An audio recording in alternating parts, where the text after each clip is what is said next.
ਵਾਜੇ। ਸ਼੍ਰੀ ਨਾਨਕ ਪਦ ਪੰਕਜ ਬੰਦਨ, ਪਦ ਪੰਕਜ ਬੰਦਨ। ਸਿਮਰਾਂ ਅੰਗਦ ਦੁਖ ਨਿਕੰਦਨ, ਅਮਰ ਦਾਸ ਗੁਰ ਹਿਰਦੈ ਧਿਆਵਉ, ਹਿਰਦੈ ਧਿਆਵਉ। ਸ਼੍ਰੀ ਗੁਰੂ ਰਾਮਦਾਸ ਗੁਣ ਗਾਵਉ, ਸ਼੍ਰੀ ਅਰ ਜਨ ਬਿਘ ਨਾਨਕੇ ਨਾਸਕਾ, ਬਿਘ ਨਾਨਕੇ ਨਾਸਕਾ। ਹਰਿ ਗੋਬਿੰਦ ਸ਼ੁਭ ਸੁਮਤਿ ਪ੍ਰਕਾਸ਼ਕਾ, ਸ਼੍ਰੀ ਹਰਿ ਰਾਏ ਨਮੋ ਕਰ ਜੋਰੇ, ਨਮੋ ਕਰ ਜੋਰੇ। ਗੁਰ ਹਰਿ ਕ੍ਰਿਸ਼ਨ ਮਨਾਏ ਬਹੋਰੇ,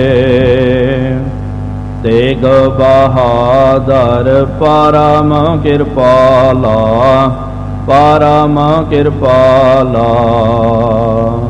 ਸ਼੍ਰੀ ਗੁਰੂ ਗੋਬਿੰਦ ਸਿੰਘ ਵਿਸਾਲਾ, ਤਹਾਰੋਂ ਤਹਾਰਾ ਭਰ ਪੁਨ ਪੁਨ ਸੀਸਾ, ਪੁਨ ਪੁਨ ਸੀਸਾ। ਬੰਦਾਂ ਬਾਰ ਬਾਰ ਜਗਦੀਸ਼ਾ, ਜਿਸ ਮਹਿ ਅੰਮ੍ਰਿਤ ਗਿਆਨ ਹੈ, ਮਾਣਿਕ ਭਗਤ ਵੈਰਾਗਾ। ਸ਼੍ਰੀ ਗੁਰੂ ਗ੍ਰੰਥ ਸਾਹਿਬ ਉਦਧਾ, ਬੰਦਾਂ ਕਰ ਅਨੁਰਾਗਾ। ਏਕੰਕਾਰ ਸਤਿਗੁਰੂ ਤਹਿ ਪ੍ਰਸਾਦ ਸਚ ਹੋਏ। ਵਾਹਿਗੁਰੂ ਜੀ ਕੀ ਫਤਿਹ। ਵੇਗਾਨਾ ਵਿਨਾਸਨ ਸੋਏ। ਵਾਹਿਗੁਰੂ ਜੀ ਕੀ ਫਤਿਹ। ਵੇਗਾਨਾ ਵਿਨਾਸਨ ਸੋਏ। ਸਤਨਾਮ ਸ੍ਰੀ ਵਾਹਿਗੁਰੂ ਜੀ। ਕਰੀ ਕਨਕ ਰੂਪੇ ਸੁਟ ਛਰੀ, ਛਰੀਦਾਰ ਕਰ ਪੰਕਤ ਖਰੀ। ਖਰੀ ਸਭਾ ਆਲਸ ਪਰ ਹਰੀ, ਹਰੀ ਮਨੋ ਲਖ ਸਤਰਨ ਕਰੀ। ਕਰੀ ਕਨਕ ਰੂਪੇ ਸੁਟ ਛਰੀ, ਛਰੀਦਾਰ ਕਰ ਪੰਕਤ ਖਰੀ। ਵਾਹਿਗੁਰੂ ਜੀ ਕਾ ਖਾਲਸਾ, ਵਾਹਿਗੁਰੂ ਜੀ ਕੀ ਫਤਿਹ। ਪਰਮ ਸਨਮਾਨਯੋਗ ਜੁਗਾ ਹੋ ਜੁਗ ਅਟਲ, ਚਬਰ ਛਤਰ ਤਖਤ ਦੇ ਮਾਲਿਕ, ਹਾਲਤ ਪਲਕ ਕੇ ਰਖਿਅਕ, ਵਾਲੀਏ ਦੋ ਜਹਾਨ। ਸ਼ਬਦਾ ਅਵਤਾਰ ਸ਼ਬਦ ਗੁਰੂ ਧੰਨ ਧੰਨ ਸਾਹਿਬ ਸ਼੍ਰੀ ਗੁਰੂ ਗ੍ਰੰਥ ਸਾਹਿਬ ਜੀਓ ਮਹਾਰਾਜ, ਜਿਨ੍ਹਾਂ ਸਤਿਗੁਰੂ ਸੱਚੇ ਪਾਤਸ਼ਾਹ ਜੀ ਮਹਾਰਾਜ ਜੀਆਂ ਦੀ ਪਾਵਨ ਪਵਿੱਤਰ ਹਜ਼ੂਰੀ ਅੰਦਰ ਸਾਹਿਬਾਂ ਦੇ ਪਾਵਨ ਅਸਥਾਨ ਤਖਤ ਸੱਚਖੰਡ ਸ਼੍ਰੀ ਹਜ਼ੂਰ ਸ਼੍ਰੀ ਅਬਚਲ ਨਗਰ ਸਾਹਿਬ ਜੀ ਵਿਖੇ ਜੁੜ ਬੈਠੀ ਗੁਰੂ ਪਿਆਰੀ ਗੁਰੂ ਸਵਾਰੀ ਸਾਧ ਸੰਗਤ ਜੀਓ, ਤਖਤ ਸਾਹਿਬ ਜੀ ਦੀ ਨਿਤ ਮਰਿਆਦਾ ਨਿਤਨੇਮ ਅਨੁਸਾਰ ਦਿਨ ਦੇ ਚੌਥੇ ਪਹਿਰ ਦੇ ਦੀਵਾਨ ਸਜ ਰਹੇ ਹਨ। ਸਜੇ ਹੋਏ ਪਾਵਨ ਦੀਵਾਨਾਂ ਦੇ ਵਿੱਚ ਗੁਰ ਇਤਿਹਾਸ ਦੀਆਂ ਕਥਾ ਵਿਚਾਰਾਂ ਸਰਵਣ ਕਰਨ ਦੇ ਲਈ ਆਪ ਸੰਗਤਾਂ ਹਾਜ਼ਰੀਆਂ ਭਰ ਰਹੇ ਹੋ। ਵਡ ਭਾਗੇ ਹੋ ਆਪ ਜਿਨ੍ਹਾਂ ਨੂੰ ਸਤਿਗੁਰੂ ਸੱਚੇ ਪਾਤਸ਼ਾਹ ਜੀ ਮਹਾਰਾਜ ਜੀਆਂ ਦੀ ਪਾਵਨ ਸਤ ਸੰਗਤ ਕਰਨ ਦਾ ਸੁਭਾਗ ਅਵਸਰ ਪ੍ਰਾਪਤ ਹੋ ਰਿਹਾ ਹੈ। ਆਪ ਜੀਆਂ ਨੇ ਪਿਛਲੇ ਦੀਵਾਨਾਂ ਦੇ ਵਿੱਚ ਜੋ ਗੁਰੂ ਸਾਹਿਬ ਜੀ ਦਾ ਪਾਵਨ ਇਤਿਹਾਸ ਸਰਵਣ ਕਰਨਾ ਕੀਤਾ ਸੀ। ਸੱਚੇ ਪਾਤਸ਼ਾਹ ਧੰਨ ਬਾਲਾ ਪ੍ਰੀਤਮ ਸਾਹਿਬ ਸ੍ਰੀ ਗੁਰੂ ਹਰਿਕ੍ਰਿਸ਼ਨ ਸਾਹਿਬ ਜੀ ਮਹਾਰਾਜ ਗੁਰਤਾ ਗੱਦੀ ਦੇ ਉੱਤੇ ਵਿਰਾਜਮਾਨ ਹਨ। ਗੁਰੂ ਸੱਚੇ ਪਾਤਸ਼ਾਹ ਜੀ ਮਹਾਰਾਜ ਦਿੱਲੀ ਦੀ ਪਾਵਨ ਧਰਤੀ ਤੇ ਆਏ। ਇੱਥੇ ਸਤਿਗੁਰੂ ਮਹਾਰਾਜ ਜੀ ਨੇ ਬੇਅੰਤ ਕੌਤਕ ਕਰਨੇ ਕੀਤੇ। ਬਾਦਸ਼ਾਹ ਤੱਕ ਸਤਿਗੁਰੂ ਮਹਾਰਾਜ ਜੀ ਦਾ ਬਹੁਤ ਜ਼ਿਆਦਾ ਜਸ ਹੋਇਆ। ਜਦੋਂ ਬਾਦਸ਼ਾਹ ਦੇ ਉਮਰਾਓ, ਉਹਦੇ ਵਜ਼ੀਰ ਖਾਸ ਆਦਿਕ ਬਾਦਸ਼ਾਹ ਔਰੰਗਜ਼ੇਬ ਦੇ ਅੱਗੇ ਉਹ ਜਦੋਂ ਮਹਾਰਾਜ ਜੀ ਦਾ ਜਸ ਕਰ ਰਹੇ ਸਨ, ਇਹਨਾਂ ਨੇ ਕਿਹਾ ਕਿ ਦੇਖ ਔਰੰਗਜ਼ੇਬ, ਉਮਰ ਕਰਕੇ ਤਾਂ ਸਤਿਗੁਰੂ ਮਹਾਰਾਜ ਜੀ ਬਹੁਤ ਛੋਟੇ ਬਾਲ ਅਵਸਥਾ ਦੇ ਵਿੱਚ ਹਨ, ਲੇਕਿਨ ਗੁਣਾ ਕਰਕੇ ਸਤਿਗੁਰੂ ਮਹਾਰਾਜ ਸਰਬ ਗੁਣ ਸੰਪੰਨ ਹਨ। ਅੱਜ ਦਿੱਲੀ ਦਾ ਬੱਚਾ ਦਿੱਲੀ ਦਾ ਹਰ ਕੋਈ ਵਿਅਕਤੀ ਸਤਿਗੁਰੂ ਮਹਾਰਾਜ ਜੀ ਦਾ ਜਸ ਕਰ ਰਿਹਾ, ਕਿਉਂਕਿ ਦਿੱਲੀ ਦੇ ਵਿੱਚ ਤਰ੍ਹਾਂ ਤਰ੍ਹਾਂ ਦੀ ਜੋ ਬਿਮਾਰੀ ਦਾ ਪ੍ਰਕੋਪ, ਮਹਾਮਾਰੀ ਦਾ ਦੌਰ ਚੱਲ ਰਿਹਾ ਸੀ। ਸਤਿਗੁਰੂ ਸੱਚੇ ਪਾਤਸ਼ਾਹ ਜੀ ਮਹਾਰਾਜ ਜੀ ਨੇ ਜਿਹੜਾ ਵੀ ਉਹਨਾਂ ਦੇ ਦਰ ਘਰ ਦੇ ਵਿੱਚ ਗਿਆ, ਉਹਨਾਂ ਦੇ ਜਿਨ੍ਹਾਂ ਨੇ ਵੀ ਦਰਸ਼ਨ ਕੀਤੇ, ਜਿਹੜਾ ਉਹਨਾਂ ਦੀ ਆਗਿਆ ਦੇ ਵਿੱਚ ਚੱਲਿਆ, ਉਹਨਾਂ ਦੇ ਦਰਸ਼ਨ ਕਰਨ ਮਾਤਰ ਕਰਕੇ ਉਹਦੇ ਰੋਗ ਜਿਹੜੇ ਹਨ ਕੱਟੇ ਗਏ ਹਨ। ਉਹ ਲੋਕ ਆਨੰਦਿਤ ਹੋ ਰਹੇ ਹਨ। ਘਰ ਘਰ ਦੇ ਵਿੱਚ ਮਹਾਰਾਜ ਜੀ ਦਾ ਜਸ ਹੋ ਰਿਹਾ ਹੈ। ਹਰ ਕੋਈ ਬੰਦਾ, ਕੀ ਅਮੀਰ ਕੀ ਗਰੀਬ ਆਦਿਕ, ਸਾਰੇ ਪਾਤਸ਼ਾਹ ਜੀ ਦਾ ਜਸ ਕਰ ਰਹੇ ਹਨ। ਇਹ ਸੁਣ ਕਰਕੇ ਔਰੰਗਜ਼ੇਬ ਉਹਨੇ ਫਿਰ ਕਿਹਾ ਕਿ ਭਾਈ, ਜੇ ਮਹਾਰਾਜ ਇੰਨੇ ਮਹਾਨ ਹਨ ਤੇ ਮੈਂ ਤਾਂ ਇਹਨਾਂ ਨੂੰ ਮਿਲਣ ਦੇ ਲਈ ਬੜਾ ਲੋਚਦਾ। ਇਹ ਤੋਂ ਪਹਿਲਾਂ ਵੀ ਕਿਹਾ ਸੀ ਕਿ ਮਹਾਰਾਜ ਜੀ ਨੂੰ ਮੈਨੇ ਮਿਲਣਾ ਹੈ, ਲੇਕਿਨ ਉਹਨਾਂ ਨੇ ਇਨਕਾਰ ਕਰ ਦਿੱਤਾ। ਤੇ ਫਿਰ ਤੋਂ ਇਹਨੇ ਔਰੰਗਜ਼ੇਬ ਨੇ ਕਿਹਾ, ਜੈ ਸਿੰਘ, ਤੂੰ ਕਿਸ ਤਰ੍ਹਾਂ ਵਿਦ ਬਣਾ, ਤੂੰ ਕਿਸ ਤਰ੍ਹਾਂ ਕਹਿ ਕਵਾ ਕਰਕੇ ਉਹਨਾਂ ਨੂੰ ਮੇਰੇ ਕੋਲ ਲੈ ਕਰਕੇ ਆ। ਮੈਂ ਵੇਖਣਾ ਤਾਂ ਚਾਹੁੰਦਾ, ਉਹਨਾਂ ਦੇ ਦਰਸ਼ਨ ਤਾਂ ਕਰਨਾ ਚਾਹੁੰਦਾ, ਪਤਾ ਤਾਂ ਚੱਲਿਆ ਮੈਨੂੰ ਕਿ ਭਾਈ ਕਿ ਕਿਸ ਤਰ੍ਹਾਂ ਦੀ ਉਹਨਾਂ ਦੀ ਅਵਸਥਾ ਹੈ ਆਦਿਕ। ਜਦੋਂ ਇਸ ਤਰ੍ਹਾਂ ਬਚਨ ਕੀਤਾ, ਅੱਗੋਂ ਜੈ ਸਿੰਘ ਨੇ ਕਿਹਾ ਕਿ ਦੇਖ ਬਾਦਸ਼ਾਹ, ਕਿ ਮੈਨੇ ਯਤਨ ਕੀਤਾ, ਤੂਨੇ ਮੈਨੂੰ ਕਿਹਾ ਸੀ ਨਾ ਕਿ ਮਹਾਰਾਜ ਜੀ ਨੂੰ ਇੱਥੇ ਦਿੱਲੀ ਵਿੱਚ ਲੈ ਕਰਕੇ ਆਓ, ਤੇ ਮੈਨੇ ਯਤਨ ਕਰਨਾ ਕੀਤਾ। ਮੈਨੇ ਆਪਣਾ ਖਾਸ ਬੰਦਾ ਜਿਹੜਾ ਹੈ ਵਜ਼ੀਰ ਨੂੰ ਭੇਜਿਆ। ਉਹਨੇ ਤਰ੍ਹਾਂ ਤਰ੍ਹਾਂ ਦੇ ਯਤਨ ਕਰਕੇ ਸਤਿਗੁਰੂ ਮਹਾਰਾਜ ਜੀ ਨੂੰ ਇੱਥੇ ਦਿੱਲੀ ਵਿੱਚ ਲਿਆਉਣਾ ਕੀਤਾ। ਮੈਨੇ ਬੇਨਤੀਆਂ ਕਰਕੇ ਉਹਨਾਂ ਨੂੰ ਲਿਆਇਆ ਹੈ। ਇੱਥੋਂ ਤੱਕ ਤਾਂ ਮੇਰਾ ਕੰਮ ਹੋ ਗਿਆ। ਹੁਣ ਮੈਂ ਬਾਰ-ਬਾਰ ਥੋੜੀ ਬੇਨਤੀ ਕਰ ਸਕਦਾ। ਇੱਕ ਦੋ ਵਾਰੀ ਤਾਂ ਕਿਹਾ ਕਿ ਮਹਾਰਾਜ ਬਾਦਸ਼ਾਹ ਮਿਲਣਾ ਚਾਹੁੰਦਾ। ਹੁਣ ਜੇ ਉਹਨਾਂ ਨੇ ਨਾ ਕਰ ਦਿੱਤੀ ਤੇ ਮੈਂ ਜ਼ਬਰਦਸਤੀ ਨਹੀਂ ਕਰ ਸਕਦਾ ਹਾਂ। ਇਸ ਕਰਕੇ ਜੇ ਤੂੰ ਬਹੁਤ ਮਿਲਣ ਦੀ ਆਸ ਰੱਖਦਾ ਨਾ, ਇੱਕ ਕੰਮ ਕਰਨਾ ਕਰ, ਆਪਣਾ ਕੋਈ ਵਿਸ਼ੇਸ਼ ਬੰਦਾ ਜਿਹੜਾ ਹੈ ਉਹਨੂੰ ਤੂੰ ਭੇਜ, ਆਪਣੇ ਪਰਿਵਾਰਕ ਕੋਈ ਮੈਂਬਰ ਨੂੰ ਭੇਜ। ਉਹ ਆ ਕਰਕੇ ਮਹਾਰਾਜ ਜੀ ਦੇ ਚਰਨਾਂ ਵਿੱਚ ਬੇਨਤੀ ਕਰੇ। ਮਹਾਰਾਜ ਨੂੰ ਵੀ ਲੱਗੇਗਾ ਕਿ ਹਾਂ ਭਾਈ ਬਾਦਸ਼ਾਹ ਦੇ ਪਰਿਵਾਰ ਦਾ ਮੈਂਬਰ ਆਇਆ ਹੈ। ਤੇ ਉਸ ਵੇਲੇ ਜਦੋਂ ਇਹ ਗੱਲਾਂ ਬਾਤਾਂ ਹੋ ਰਹੀਆਂ ਸੀ, ਬਾਦਸ਼ਾਹ ਦਾ ਸ਼ਹਿਜ਼ਾਦਾ ਜਿਹੜਾ ਹੈ ਉਹ ਰੰਗੇ ਦੇ ਕੋਲ ਆਇਆ, ਬਾਦਸ਼ਾਹ ਦੇ ਕੋਲ ਆਇਆ ਤੇ ਉਹ ਬਹੁਤ ਪ੍ਰੇਮ ਕਰਨ ਲੱਗਾ। ਤੇ ਇਹਦੇ ਮਨ ਵਿੱਚ ਆਇਆ, ਕਹਿਣ ਲੱਗਾ ਕਿ ਬੇਟਾ, ਤੇਰੀ ਵੀ ਬਾਲ ਅਵਸਥਾ ਹੈ ਤੇ ਮਹਾਰਾਜ ਜੀ ਵੀ ਬਾਲ ਅਵਸਥਾ ਦੇ ਵਿੱਚ ਹਨ। ਆਪਣੇ ਨਾਲ ਦਿਆਂ ਨੂੰ, ਭਰਾਵਾਂ ਨੂੰ ਬੋਲਦਾ ਕਿ ਮੇਰੇ ਸ਼ਹਿਜ਼ਾਦੇ ਨੂੰ ਲੈ ਕਰਕੇ ਜਾਓ, ਇਹ ਮੇਰੇ ਵੱਲੋਂ ਬੇਨਤੀ ਕਰੇ ਕਿ ਮਹਾਰਾਜ ਇਹ ਬਾਦਸ਼ਾਹ ਜਿਹੜਾ ਔਰੰਗਜ਼ੇਬ ਆਪ ਨੂੰ ਮਿਲਣਾ ਚਾਹੁੰਦਾ। ਤੇ ਨਾਲ ਕਿਹਾ ਕਿ ਤਰ੍ਹਾਂ ਤਰ੍ਹਾਂ ਦੇ ਨਜ਼ਰਾਨੇ, ਭੇਟਾਵਾਂ ਆਦਿਕ ਤੂੰ ਲੈ ਕਰਕੇ ਜਾ।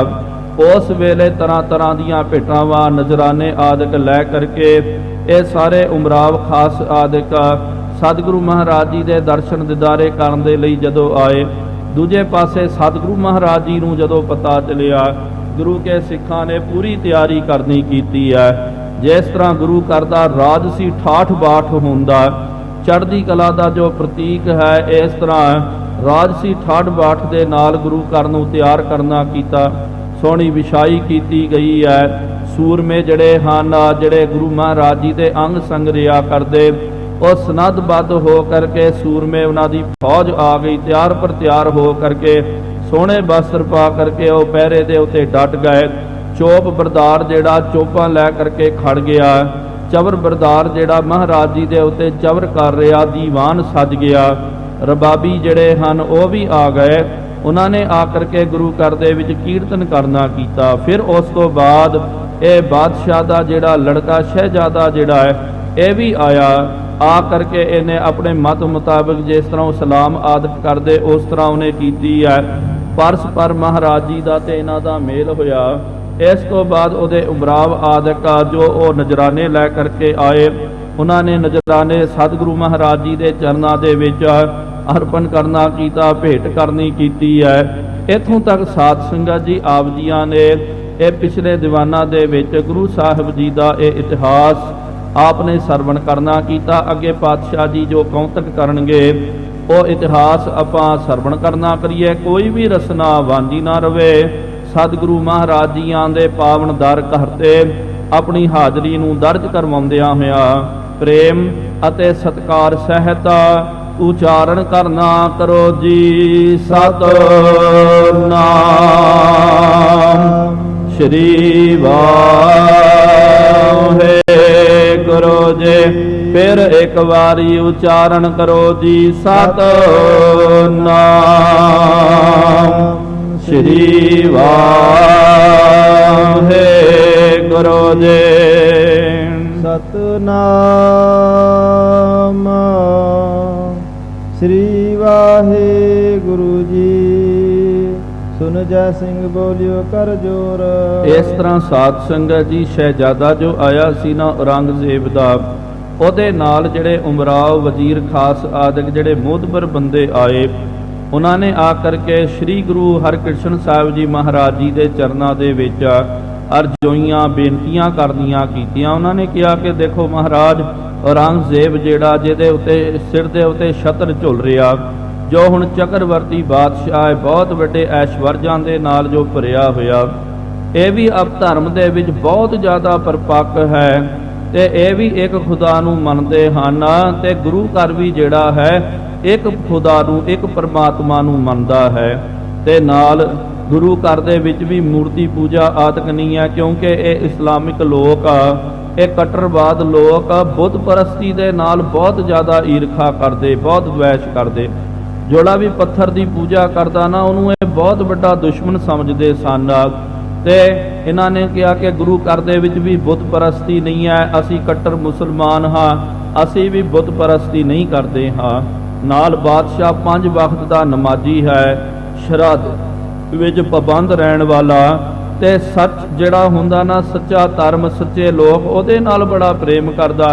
ਝੂਠੇ ਲੋਕ, ਪਖੰਡੀ ਜਿਹੜੇ ਦਗੇਬਾਜ਼, ਧਰਮ ਦੇ ਨਾਂ ਤੇ ਜੋ ਧੋਖਾ ਦਿੰਦੇ ਹਨ, ਉਹਨਾਂ ਦਾ ਪਾਜ ਉਗੇੜ ਦਿੰਦਾ, ਉਹਨਾਂ ਦੀ ਉਹ ਪਰਵਾਹ ਨਹੀਂ ਕਰਦਾ। ਇਹੋ ਜਿਹਾ ਬਾਦਸ਼ਾਹ ਔਰੰਗਜ਼ੇਬ ਇਹ ਆਪ ਜੀ ਨੂੰ ਮਿਲਣਾ ਚਾਹ ਰਿਹਾ। ਆਪ ਜੀ ਦੇ ਅੱਗੇ ਬੇਨਤੀ ਕਰਨ ਦੇ ਲਈ ਉਹਨੇ ਆਪਣਾ ਸਹਿਜਾਦਾ ਭੇਜਣਾ ਕੀਤਾ। ਇਸ ਤਰ੍ਹਾਂ ਜਦੋਂ ਇਹ ਬਚਨ ਕੀਤਾ ਗਿਆ, ਫਿਰ ਅੱਗੋਂ ਰਾਜੇ ਜੈ ਸਿੰਘ ਨੇ ਬਚਨ ਕੀਤਾ। ਆਹੋ ਪ੍ਰੇਮ ਕਰਤਾ ਤੁਮ ਔਰ। ਉਹਨੇ ਕਿਹਾ ਕਿ ਦੇਖੋ ਮਹਾਰਾਜ, ਬਾਦਸ਼ਾਹ ਤੁਹਾਡੇ ਕੋਲ ਪ੍ਰੇਮ ਦੇ ਨਾਲ ਇਹ ਸੰਦੇਸ਼ਾ ਉਹਨੇ ਭੇਜਣਾ ਕੀਤਾ। ਤੁਮ ਲਾਲਸਾ ਮੇਲ ਕਰਨ ਕੀ। ਉਹਦੇ ਮਨ ਦੇ ਵਿੱਚ ਆਪ ਜੀ ਦੇ ਨਾਲ ਪ੍ਰੇਮ ਦੇ ਨਾਲ ਮਿਲਾਪ ਕਰਨ ਦੀ ਬੜੀ ਲਾਲਸਾ ਹੈ, ਬੜੀ ਇੱਛਾ ਹੈ। ਬੈਠ ਨਿਕਟ ਮੁਖ ਸ਼ਬਦ ਸ਼ਰਵਨ ਕੀ। ਤੇ ਉਹ ਚਾਹੁੰਦਾ ਕਿ ਤੁਸੀਂ ਲਾਗੇ ਆਓਗੇ, ਆਪਸ ਦੇ ਵਿੱਚ ਮਿਲ ਕਰਕੇ ਤੁਹਾਡੇ ਮੁਖਾਰ ਬਿੰਦ ਤੋਂ ਉਹ ਕੋਈ ਸ਼ਬਦ, ਕੋਈ ਧਾਰਮਿਕ ਉਪਦੇਸ਼ ਜਿਹੜਾ ਹੈ ਆਪ ਜੀ ਦੇ ਪਾਸੋਂ ਉਹ ਸਰਵਣ ਕਰਨਾ ਚਾਹੁੰਦਾ, ਸੁਣਨਾ ਚਾਹੁੰਦਾ। ਹੋਏ ਪ੍ਰਸੰਨ ਜੇ ਤੁਮ ਔਰ ਚਾਹੋ। ਜੇ ਤੁਸੀਂ ਪ੍ਰਸੰਨ ਹੋ ਕਰਕੇ, ਜੇ ਤੁਸੀਂ ਮਨ ਵਿੱਚ ਚਾਹੁੰਦੇ ਹੋ ਤਾ ਹਜ਼ਰਤ ਕਰ ਮਿਲਨ ਉਮਾ। ਤਾਂ ਸਤਿਗੁਰੂ ਮਹਾਰਾਜ ਬਾਦਸ਼ਾਹ ਤਾਂ ਖੁਦ ਸੰਦੇਸ਼ਾ ਭੇਜ ਰਿਹਾ ਕਿ ਉਹ ਮਿਲਣਾ ਚਾਹੁੰਦਾ, ਮਿਲਣਾ ਚਾਹੁੰਦਾ। ਤੇ ਜੇ ਆਪ ਜੀ ਦਾ ਚਿੱਤ ਕਰਦਾ ਤੇ ਚਲੋ ਤੇ ਆਪਾਂ ਬਾਦਸ਼ਾਹ ਨੂੰ ਮਿਲਣਾ ਕਰੀਏ। ਜੇ ਰਾਵਰ ਕਹੋ ਨੀਕੀ ਨਾਹਿਨ। ਜੇ ਆਪ ਜੀ ਨੂੰ ਇਹ ਬਚਨ ਜੇ ਚੰਗਾ ਨਹੀਂ ਲੱਗਦਾ ਤਾਂ ਆਪਣੇ ਨੇਮ ਨਿਮਾਹਿਨ। ਕਿਉਂਕਿ ਆਪ ਨੇ ਵੀ ਕਿਹਾ ਨਾ ਕਿ ਭਾਈ ਅਸਾਂ ਨੇ ਆਪਣਾ ਨੇਮ ਜਿਹੜਾ ਹੈ ਉਹ ਨਿਭਾਉਣਾ ਹੈ, ਆਪਾਂ ਆਪਣਾ ਨੇਮ ਦਾ ਤਿਆਗ ਨਹੀਂ ਕਰਨਾ। ਕੀ ਨੇਮ ਹੈ ਗੁਰਮੁਖੋ?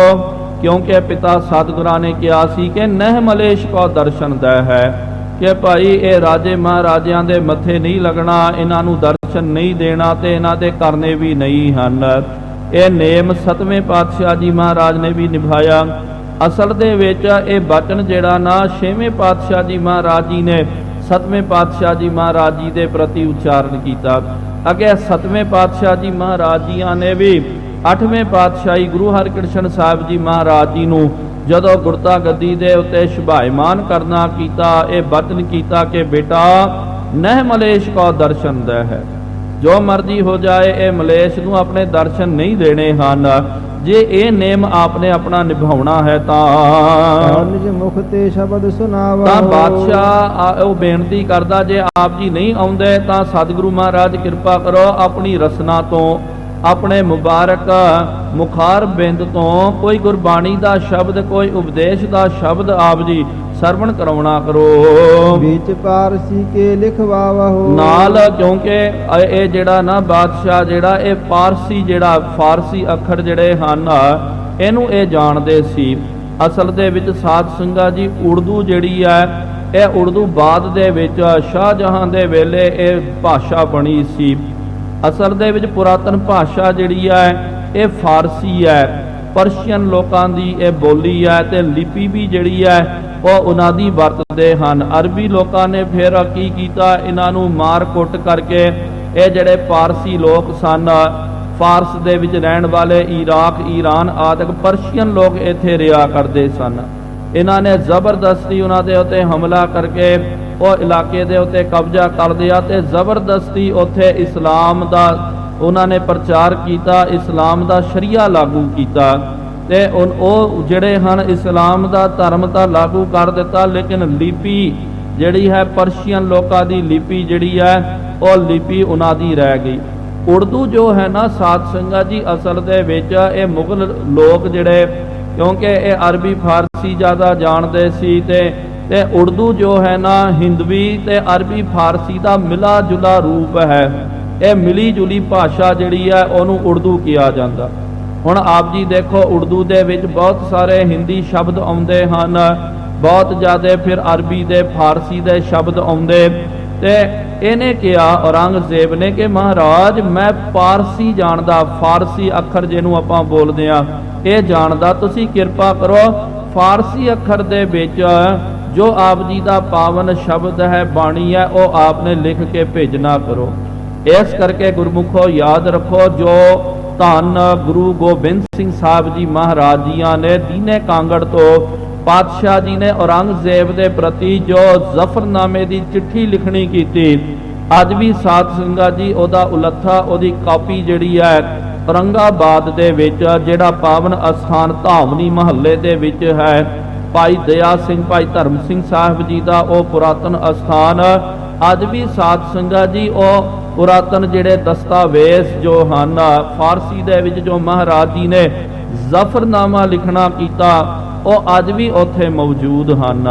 ਫਿਰ ਬਾਅਦ ਦੇ ਵਿੱਚ ਵਿਦਵਾਨਾਂ ਨੇ ਫਿਰ ਉਹ ਫਾਰਸੀ ਅੱਖਰ ਜਿਹੜਾ ਬੋਲੀ ਉਹੀ ਰਹਿਣ ਦਿੱਤੀ, ਲੇਕਿਨ ਲਿਪੀ ਜਿਹੜੀ ਹੈ ਗੁਰਮੁਖੀ ਲਿਪੀ ਦੇ ਵਿੱਚ ਲਿਖ ਕਰਕੇ ਉਹਨੂੰ ਸ਼੍ਰੀ ਦਸਮ ਗ੍ਰੰਥ ਸਾਹਿਬ ਜੀ ਦੇ ਵਿੱਚ ਦਰਜ ਕਰਨਾ ਕੀਤਾ।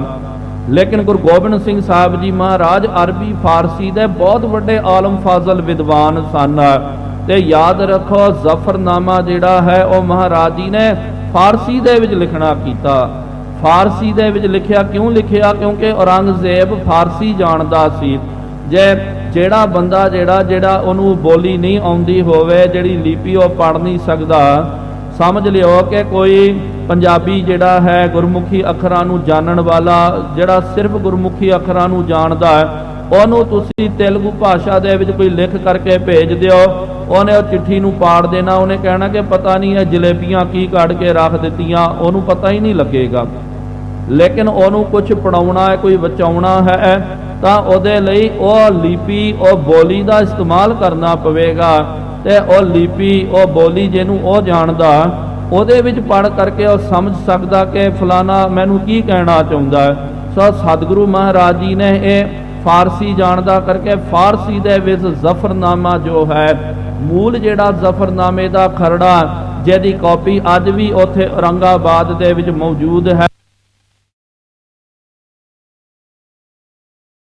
ਦੀਪ ਸਿੰਘ ਸਾਹਿਬ ਜੀ, ਧੰਨ ਬਾਬਾ ਦੀਪ ਸਿੰਘ ਸਾਹਿਬ ਜੀ ਦਾ ਜਦੋਂ ਆਪਾਂ ਇਤਿਹਾਸ ਪੜ੍ਹਦੇ ਹਾਂ, ਉਹਨਾਂ ਨੇ ਉਸ ਜ਼ਮਾਨੇ ਦੇ ਵਿੱਚ ਇੱਕ ਸ੍ਰੀ ਗੁਰੂ ਗ੍ਰੰਥ ਸਾਹਿਬ ਜੀ ਮਹਾਰਾਜ ਜੀ ਦਾ ਪਾਵਨ ਸਵਰੂਪ ਫਾਰਸੀ ਦੇ ਵਿੱਚ ਲਿਖਣਾ ਕੀਤਾ।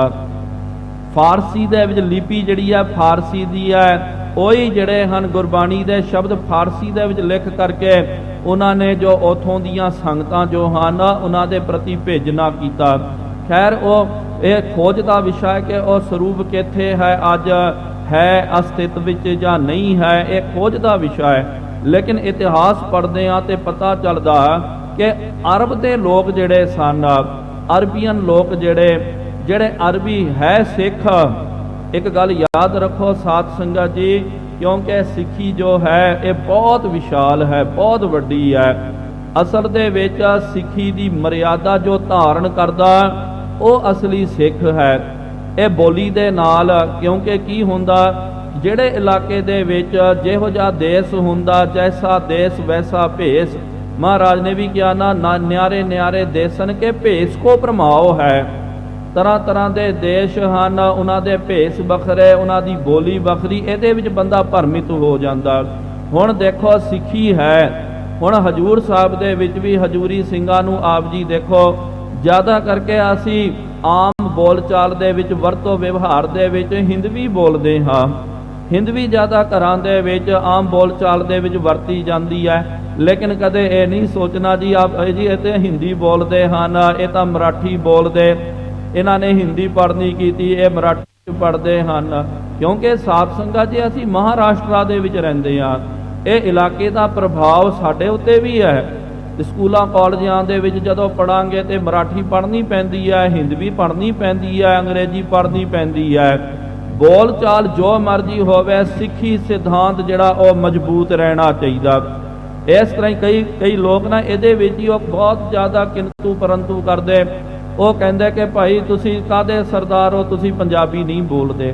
ਠੀਕ ਹੈ ਭਾਈ, ਸਾਡੀ ਮਾਤਰ ਭਾਸ਼ਾ ਪੰਜਾਬੀ ਹੈ, ਬੋਲਣੀ ਚਾਹੀਦੀ ਹੈ, ਲੇਕਿਨ ਇਹ ਵੀ ਨਹੀਂ ਸੋਚਣਾ ਚਾਹੀਦਾ ਕਿ ਭਾਈ ਜਿਹੜਾ ਰਹਿਣੀ ਬਹਿਣੀ ਦੇ ਵਿੱਚ ਪੂਰਾ ਸੰਪੂਰਨ ਹੋਵੇ, ਚੜ੍ਹਦੀ ਕਲਾ ਦੇ ਵਿੱਚ ਹੋਵੇ, ਲੇਕਿਨ ਕੋਈ ਔਰ ਭਾਸ਼ਾ ਬੋਲਦਾ ਹੋਵੇ ਤੇ ਉਹਦੇ ਉੱਤੇ ਕਟਾਕਸ਼ ਨਹੀਂ ਕਰਨਾ ਚਾਹੀਦਾ ਕਿ ਇਹ ਜੀ ਪੰਜਾਬੀ ਨਹੀਂ ਬੋਲਦਾ। ਹੁਣ ਪੰਜਾਬ ਦੇ ਵਿੱਚ ਆਪਾਂ ਦੇਖ ਸਕਦੇ ਆ, ਪੰਜਾਬ ਦਾ ਮੁਸਲਮਾਨ ਵੀ ਜਿਹੜਾ ਉਹ ਵੀ ਪੰਜਾਬੀ ਬੋਲਦਾ। ਇਹਦਾ ਇਹ ਤਾਂ ਮਤਲਬ ਨਹੀਂ ਹੈ ਕਿ ਪੰਜਾਬੀ ਬੋਲਣ ਦੇ ਨਾਲ ਉਹ ਸਿੱਖ ਥੋੜੀ ਬਣ ਗਿਆ। ਸੋ ਰਹੋ ਵਿਚਾਰ, ਕਹਿਣ ਦਾ ਮਤਲਬ ਅਰਬੀ ਫਾਰਸੀ, ਉਹ ਅਰਬ ਦੇਸ਼ ਦੇ ਜਿਹੜੇ ਲੋਕ ਅੱਜ ਵੀ ਸਾਧ ਸੰਗਤ ਜੀ ਬਹੁਤਾਤ ਦੇ ਵਿੱਚ ਉੱਥੋਂ ਉਹਨਾਂ ਨੂੰ ਜਦੋਂ ਖਦੇੜ ਦਿੱਤਾ ਗਿਆ, ਉਜਾੜ ਦਿੱਤਾ ਗਿਆ, ਉਹ ਤਰਾਈ ਖੇਤਰ ਦੇ ਲੋਕ, ਤਰਾਈ ਬਿਰਾਦਰੀ ਦਿੱਲੀ ਦੇ ਵਿੱਚ ਉਹ ਰਿਹਾ ਕਰਦੀ ਹੈ। ਉਹਨਾਂ ਦੇ ਵਿੱਚ ਅੱਜ ਵੀ ਜਿਹੜੇ ਬਜ਼ੁਰਗ ਜਿਹੜੇ ਉੱਥੋਂ ਅਫਗਾਨਿਸਤਾਨ, ਪਾਕਿਸਤਾਨ, ਪਿਸ਼ੌਰ ਤੋਂ ਜਿਹੜੇ ਆਏ, ਉਹਨਾਂ ਦੀ ਬੋਲੀ ਜਿਹੜੀ ਆ ਪਸ਼ਤੋ ਬੋਲੀ ਉਹ ਬੋਲਦੇ ਹਨ ਤੇ ਉਹਨਾਂ ਨੂੰ ਅੰਗਰੇਜ਼ੀ, ਹਿੰਦੀ, ਪੰਜਾਬੀ ਨਹੀਂ ਆਉਂਦੀ ਆ। ਅੱਜ ਵੀ ਦੇਖੋ ਉਹ ਬਜ਼ੁਰਗ ਕਈ ਆਪਾਂ ਨੂੰ ਪ੍ਰਾਪਤ ਹੋ ਜਾਂਦੇ, ਖਾਸ ਕਰਕੇ ਦਿੱਲੀ ਦੇ ਵਿੱਚ ਔਰ ਵੀ ਵੱਡੇ ਸਟੇਟਾਂ ਇਹਦੇ ਵਿੱਚ, ਸ਼ਹਿਰਾਂ ਦੇ ਵਿੱਚ, ਕਈ ਵਾਰੀ ਬੰਬੇ ਦੇ ਵਿੱਚ ਵੀ ਬਹੁਤ ਸਾਰੇ ਇਹੋ ਜਿਹੇ ਲੋਕ ਰਹਿੰਦੇ ਹਨ ਜੋ ਉੱਥੋਂ ਉਜੜ ਕਰਕੇ ਇੱਥੇ ਹਿੰਦੁਸਤਾਨ ਦੀ ਸਰਜ਼ਮੀਂ ਤੇ ਆਏ। ਉਹਨਾਂ ਦੀ ਬੋਲੀ ਦੇਖੋ ਪਸ਼ਤੋ ਬੋਲੀ ਬੋਲਦੇ ਤੇ ਨਾਲ ਲਿਪੀ ਜਿਹੜੀ ਆ ਉਹ ਫਾਰਸੀ ਨੂੰ ਜਾਣਦੇ ਹਨ, ਅੰਗਰੇਜ਼ੀ ਪੰਜਾਬੀ ਨੂੰ ਨਹੀਂ ਜਾਣਦੇ। ਸੋ ਉਥੋਂ ਦੀਆਂ ਸੰਗਤਾਂ ਜਿਹੜੀਆਂ ਉਹ ਆਈਆਂ, ਉਹਨਾਂ ਨੇ ਬੇਨਤੀ ਕੀਤੀ ਕਿ ਬਾਬਾ ਦੀਪ ਸਿੰਘ ਸਾਹਿਬ ਜੀ ਅਸੀਂ ਫਾਰਸੀ ਪੜ੍ਹਦੇ ਹਾਂ, ਲਿਪੀ ਸਾਡੀ ਸਾਰੀ ਸਿੱਖਿਆ ਅਰਬੀ ਫਾਰਸੀ ਦੇ ਵਿੱਚ ਹੋਈ ਹੈ ਤੇ ਹੁਣ ਪੰਜਾਬੀ ਦੇ ਵਿੱਚ ਗੁਰਮੁਖੀ ਸਕ੍ਰਿਪਟ ਦੇ ਵਿੱਚ ਪੜ੍ਹਨਾ, ਇਹਨੂੰ ਸਮਝਣਾ ਸਾਨੂੰ ਬੜਾ ਔਖਾ ਹੋਵੇਗਾ ਤੇ ਆਪ ਜੀ ਕਿਰਪਾ ਕਰੋ ਸਾਡੇ ਲਈ ਇੱਕ ਸਵਰੂਪ ਜਿਹੜਾ ਗੁਰੂ ਗ੍ਰੰਥ ਸਾਹਿਬ ਜੀ ਦਾ ਅਰਬੀ ਫਾਰਸੀ ਦੇ ਵਿੱਚ ਆਪ ਜੀ ਤਿਆਰ ਕਰੋ। ਤੇ ਗੁਰਮੁਖੋ ਯਾਦ ਰੱਖੋ, ਫਾਰਸੀ ਅਰਬੀ ਬਹੁਤ ਕਠਿਨ ਭਾਸ਼ਾ ਹੈ, ਬੋਲੀ ਵੀ ਬੜੀ ਕਠਿਨ ਹੈ, ਲਿਪੀ ਤਾਂ ਬਹੁਤ ਜ਼ਿਆਦਾ ਕਠਿਨ ਹੈ। ਸਾਰੀਆਂ ਲਿਪੀਆਂ ਆਪ ਜੀ ਦੇਖੋ ਤੇ ਆਪਾਂ ਸੱਜੇ ਤੋਂ ਖੱਬੇ ਜਾਂਦੇ ਆ ਤੇ ਇਸ ਤਰ੍ਹਾਂ ਜਦੋਂ ਵੀ ਆਪਾਂ ਲਿਖਦੇ ਆ ਤੇ ਆਪ ਜੀ ਵੇਖਣਾ ਪਰੋ ਖੱਬੇ ਤੋਂ ਆਪਾਂ ਸੱਜੇ ਪਾਸੇ ਜਾਂਦੇ ਆ, ਲੇਕਿਨ ਇਹ ਜਿਹੜੀ ਫਾਰਸੀ ਜਦੋਂ ਲਿਖਦੇ ਆ ਤੇ ਉਹ ਫਿਰ ਨਿਗਾ ਲਿਖਣ ਵਾਲਾ ਸੱਜੇ ਤੋਂ ਖੱਬੇ ਪਾਸੇ ਉਲਟੀ ਇਹ ਲਿਖੀ ਜਾਂਦੀ ਹੈ। ਇੱਕ ਵੀ ਜਿਹੜਾ ਹੈ ਇਹਦੇ ਵਿੱਚ ਨੁਕਤਾ ਚੀਨੀ ਆ ਗਈ, ਨੁਕਤਾ ਲੱਗ ਗਿਆ, ਘੱਟ ਵੱਧ ਲੱਗ ਗਿਆ, ਉਹਦੇ ਸ਼ਬਦ ਬਦਲ ਜਾਂਦੇ। ਕਹਿਣ ਦਾ ਮਤਲਬ ਇਹ ਬਹੁਤ ਔਖੀ ਲਿਪੀ ਹੈ ਤੇ ਧੰਨ ਬਾਬਾ ਦੀਪ ਸਿੰਘ ਸਾਹਿਬ ਜੀ ਨੇ ਇਸ ਲਿਪੀ ਦੇ ਵਿੱਚ, ਇਸ ਸਕ੍ਰਿਪਟ ਦੇ ਵਿੱਚ ਉਹਨਾਂ ਨੇ ਇੱਕ ਪਾਵਨ ਸ੍ਰੀ ਗੁਰੂ ਗ੍ਰੰਥ ਸਾਹਿਬ ਜੀ ਮਹਾਰਾਜ ਜੀ ਦਾ ਸਵਰੂਪ ਜਿਹੜਾ ਹੈ ਉਹਨੂੰ ਲਿਖਣਾ ਕੀਤਾ। ਅੱਜ ਗੁਰਮੁਖੋ ਟੈਕਨੋਲੋਜੀ ਦਾ ਯੁੱਗ ਹੈ, ਕੰਪਿਊਟਰ ਦਾ ਯੁੱਗ ਹੈ, ਟਰਾਂਸਲੇਸ਼ਨ ਬਹੁਤ ਚੰਗੀ ਤਰ੍ਹਾਂ ਦੇ ਨਾਲ ਆਪਾਂ ਕਰ ਸਕਦੇ ਹਾਂ। ਅੱਜ ਦੁਨੀਆ ਦੇ ਸਾਰੇ ਸਕ੍ਰਿਪਟ ਦੇ ਵਿੱਚ ਗੁਰੂ ਗ੍ਰੰਥ ਸਾਹਿਬ ਜੀ ਮਹਾਰਾਜ ਜੀ ਦਾ ਸਵਰੂਪ ਆਪ ਨੂੰ ਪ੍ਰਾਪਤ ਹੋ ਜਾਵੇਗਾ।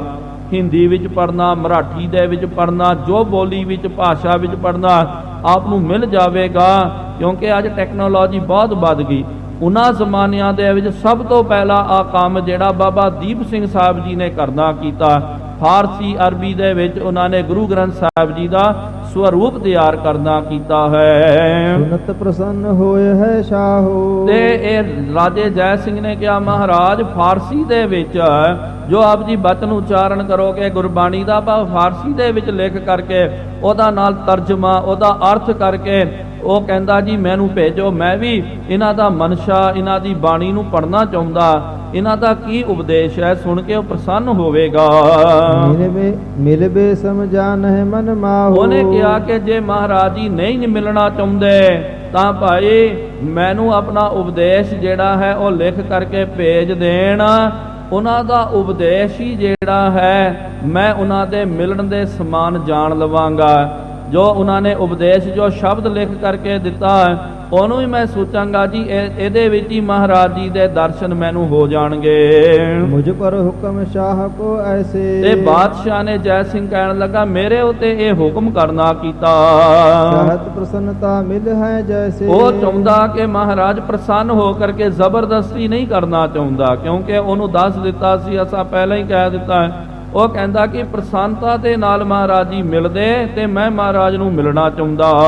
ਤੁਮਰੀ ਮਰਜ਼ੀ ਵਰਤੀ ਜਾਏ। ਆਪ ਜੀ ਦੀ ਮਰਜ਼ੀ ਜਿਹੜੀ ਆ ਵਰਤੀ ਜਾਵੇਗੀ। ਅਸੀਂ ਜ਼ਬਰਦਸਤੀ ਜਾਂ ਬਾਦਸ਼ਾਹ ਵੱਲੋਂ ਤੁਹਾਨੂੰ ਕੋਈ ਜ਼ਬਰਦਸਤੀ ਜ਼ੋਰ ਨਹੀਂ ਕੀਤਾ ਜਾਵੇਗਾ। ਜਿਮ ਉਰ ਮੈਂ ਤਿਮ ਕਹੋ ਸੁਨਾਏ। ਜਿਸ ਤਰ੍ਹਾਂ ਆਪ ਜੀ ਦੇ ਮਨ ਵਿੱਚ ਹੈ ਨਾ ਪਾਤਸ਼ਾਹ ਜੀ, ਉਹ ਆਪ ਜੀ ਕਹਿ ਸੁਣਾ ਦਿਓ।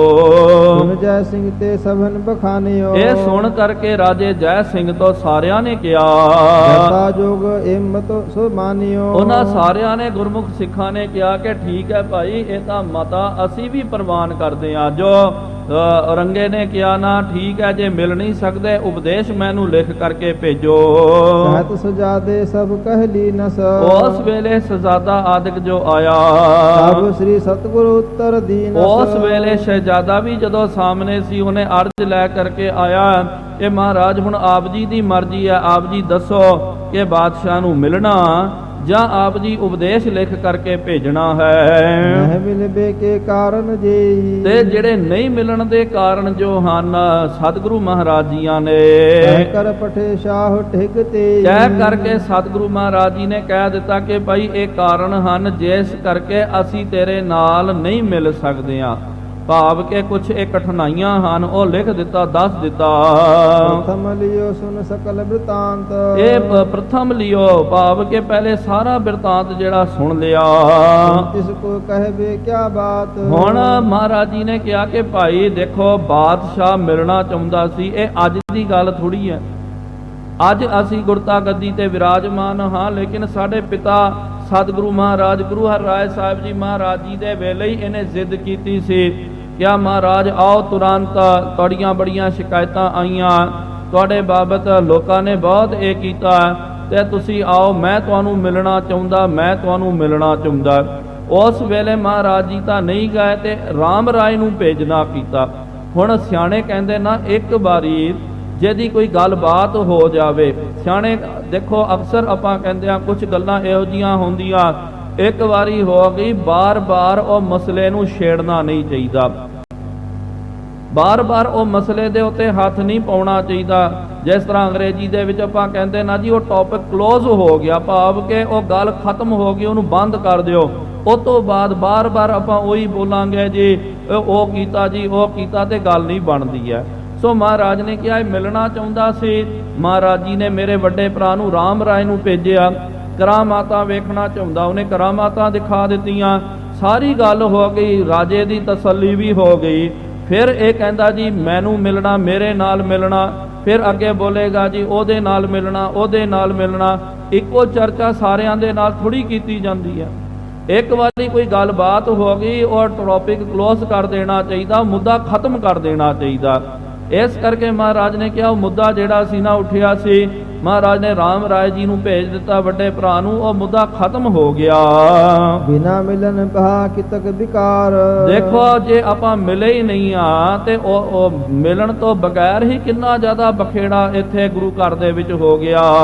ਮੇਰੇ ਹੋ ਤੇ ਕਿਆ ਕਰਹਿ ਉਚਾਰ। ਅਸੀਂ ਇਹੀ ਚਾਹੁੰਦੇ ਆ ਕਿ ਜੇ ਆਪਾਂ ਮਿਲਦੇ ਆ, ਮਿਲਣ ਤੋਂ ਬਾਅਦ ਕੀ ਕੀ ਬਖੇੜਾ ਹੋਵੇਗਾ। ਸਿਆਣੇ ਕਹਿੰਦੇ ਨਾ ਕੋਈ ਜੇ ਇਹਦੇ ਨਾਲ ਕੋਈ ਗੱਲਬਾਤ ਹੋਵੇ ਉਹ ਤੋਂ ਪਹਿਲਾਂ ਹੀ ਕੋਈ ਸੰਕੇਤ ਮਿਲ ਜਾਂਦੇ ਤੇ ਆਪਾਂ ਕਹਿੰਦੇ ਜੀ ਉਹ ਫਲਾਣੇ ਨੂੰ ਆਪਾਂ ਮਿਲੇ ਹੀ ਨਹੀਂ, ਹਾਲੇ ਉਹਦੇ ਨਾਲ ਰਿਸ਼ਤਾ ਨਹੀਂ ਕੀਤਾ ਤੇ ਉਹਦੇ ਨਾਲ ਗੱਲਬਾਤ ਹੀ ਹੋਈ ਤਾਂ ਇੰਨਾ ਬਖੇੜਾ ਇੰਨਾ ਝਗੜਾ ਹੋ ਗਿਆ। ਜਾਂ ਉਹਦੇ ਨਾਲ ਆਪਾਂ ਰਿਸ਼ਤਾ ਕਰ ਲੈਂਦੇ ਆ, ਕੋਈ ਗੱਲਬਾਤ ਕਰ ਲੈਂਦੇ ਆ, ਉਹਦੇ ਨਾਲ ਕੋਈ ਭਾਈਵਾਲ ਕਰ ਦਿੰਦੇ ਆ, ਫਿਰ ਤਾਂ ਬਹੁਤ ਝਗੜਾ ਹੋ ਸਕਦਾ। ਸਿਆਣੇ ਉਹਨਾਂ ਨੂੰ ਇਸ਼ਾਰਾ ਕਾਫੀ ਹੁੰਦਾ। ਮਹਾਰਾਜ ਨੇ ਕਿਹਾ ਹਾਲੇ ਤੇਰੇ ਨਾਲ ਅਸੀਂ ਮਿਲੇ ਨਹੀਂ, ਜੁਲੇ ਨਹੀਂ, ਕੋਈ ਗੱਲ ਨਹੀਂ ਹੋਈ, ਇੰਨਾ ਬਖੇੜਾ ਹੋ ਗਿਆ। ਜੇ ਮਿਲਦੇ ਤੇ ਔਰ ਜ਼ਿਆਦਾ ਬਖੇੜਾ ਹੋ ਜਾਵੇਗਾ।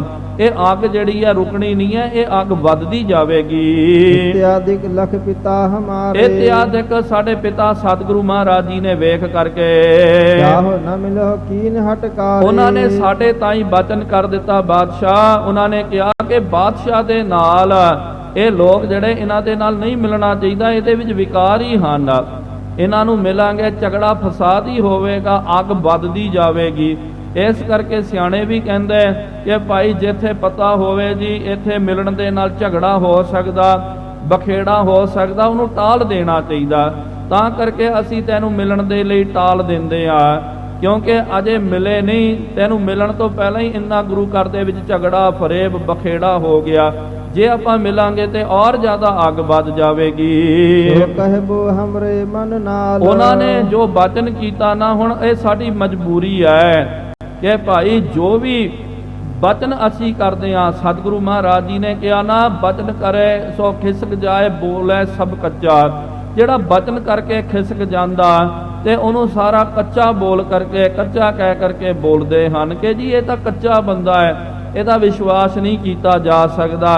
ਇਹ ਬੋਲਦਾ ਕੁਝ ਔਰ ਹੈ ਤੇ ਕਰਦਾ ਕੁਝ ਔਰ ਹੈ। ਲੇਕਿਨ ਜਿਹੜੇ ਮਹਾਂਪੁਰਖ ਸਤਿਪੁਰਖ ਹੁੰਦੇ ਹਨ ਉਹ ਕਹਿੰਦੇ ਜੀ ਪ੍ਰਾਣ ਜਾਏ ਪਰ ਵਚਨ ਨਾ ਜਾਏ। ਪ੍ਰਾਣ ਜੇ ਚੱਲ ਜਾਣ ਕੋਈ ਗੱਲ ਨਹੀਂ ਹੈ, ਲੇਕਿਨ ਵਚਨ ਜਿਹੜਾ ਹੈ ਉਹ ਕਦੇ ਟਲਣਾ ਨਹੀਂ ਚਾਹੀਦਾ। ਗੁਰੂ ਤੇਗ ਬਹਾਦਰ ਜੀ ਮਹਾਰਾਜ ਨੇ ਵੀ ਕਿਹਾ ਨਾ, ਗੁਰੂ ਤੇਗ ਬਹਾਦਰ ਬੋਲਿਆ ਧਰ ਪਈਆ ਧਰਮ ਨਾ ਛੋੜੀਆ, ਬਾਹ ਜਿਨ੍ਹਾਂ ਦੀ ਪਕੜੀਆ ਸਿਰ ਦੀਜੈ ਬਾਹ ਨਾ ਛੋੜੀਆ।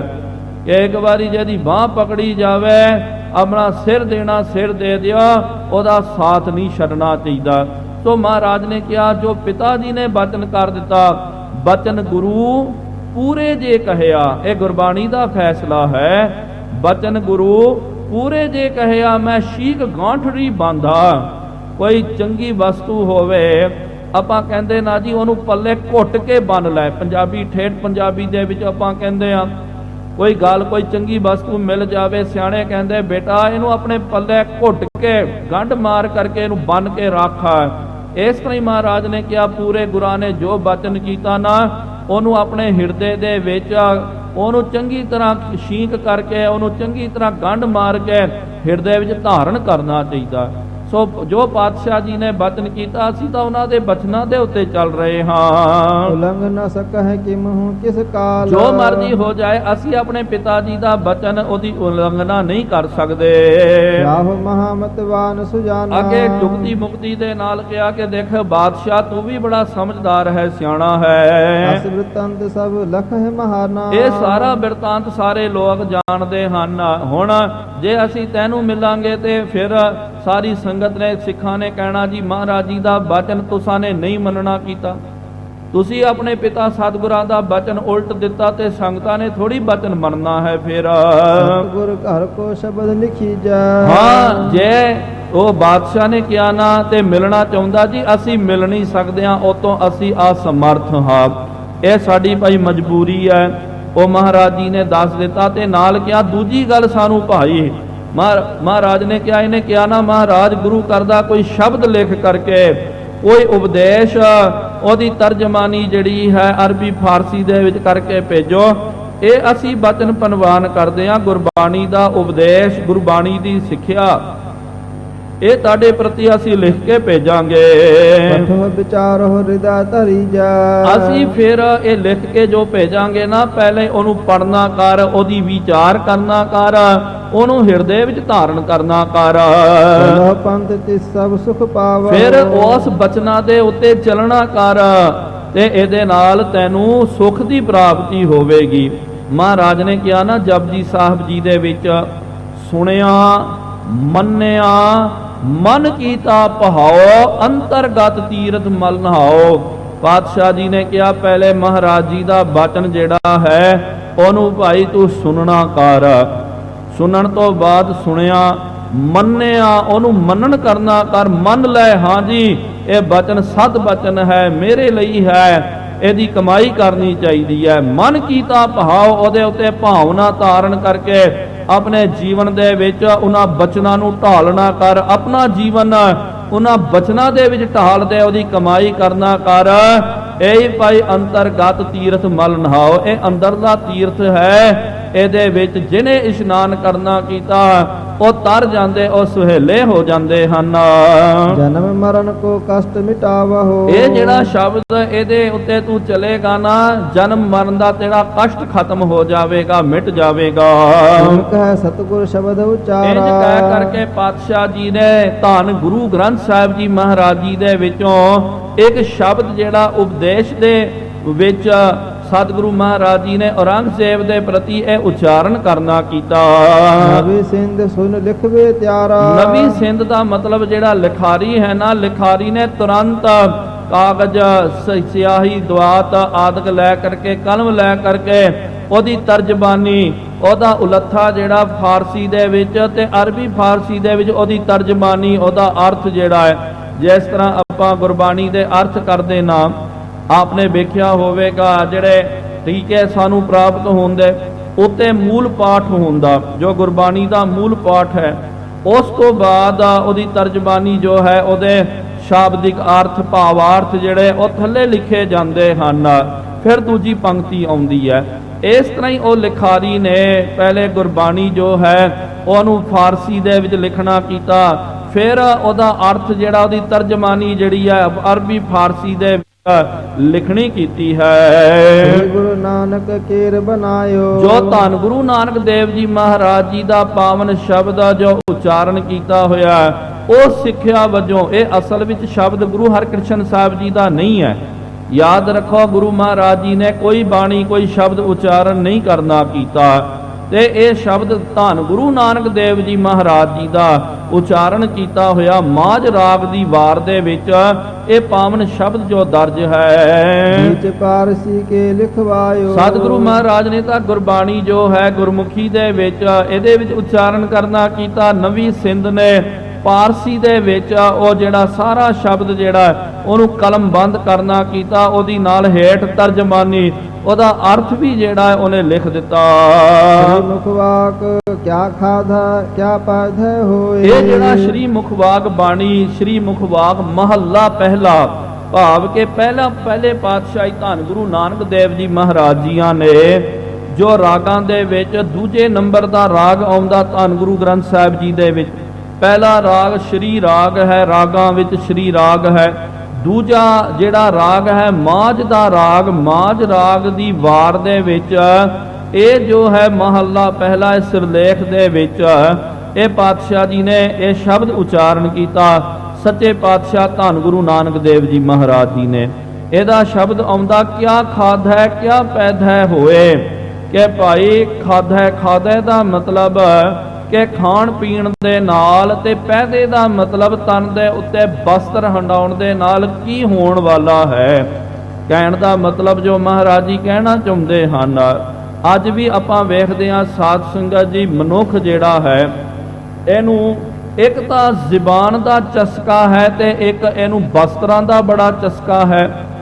ਖਾਣਾ ਹੋ ਗਿਆ, ਪਹਿਨਣਾ ਹੋ ਗਿਆ, ਘਰ ਆਦਿਕ ਇਹ ਐਸ਼ਵਰਜ, ਇਹਦੇ ਵਿੱਚ ਹੀ ਬੰਦੇ ਜਿਹੜੇ ਪਲਚ ਕਰਕੇ ਰਹਿ ਜਾਂਦੇ ਹਨ।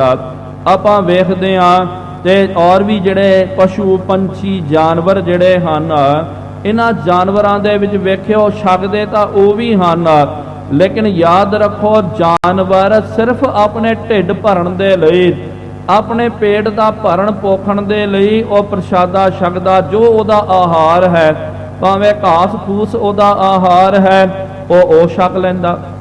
ਕਈ ਜਿਹੜੇ ਜਾਨਵਰ ਜਿਹੜੇ ਹਨ ਮਾਸਾਹਾਰੀ ਜੀਵ ਜੋ ਹਨ, ਉਹ ਮਾਸ ਦਾ ਸੇਵਨ ਕਰਕੇ ਆਪਣਾ ਜਿਹੜਾ ਹੈ ਉਹ ਉਦਰ ਭਰ ਲੈਂਦੇ ਹਨ। ਇੱਕ ਉਭੈਚਰ ਹੁੰਦੇ ਜੋ ਮਾਸ ਵੀ ਮੌਕਾ ਮਿਲ ਗਿਆ ਮਾਸ ਵੀ ਖਾ ਜਾਂਦੇ, ਜਾਨਵਰਾਂ ਦੇ ਵਿੱਚ ਪੰਛੀਆਂ ਦੇ ਵਿੱਚ ਮੌਕਾ ਮਿਲ ਗਿਆ ਦਾਣਾ ਆਦਿਕ ਵੀ ਉਹ ਚੁਗ ਲੈਂਦੇ ਹਨ, ਘਾਸ ਆਦਿਕ ਵੀ ਖਾ ਲੈਂਦੇ।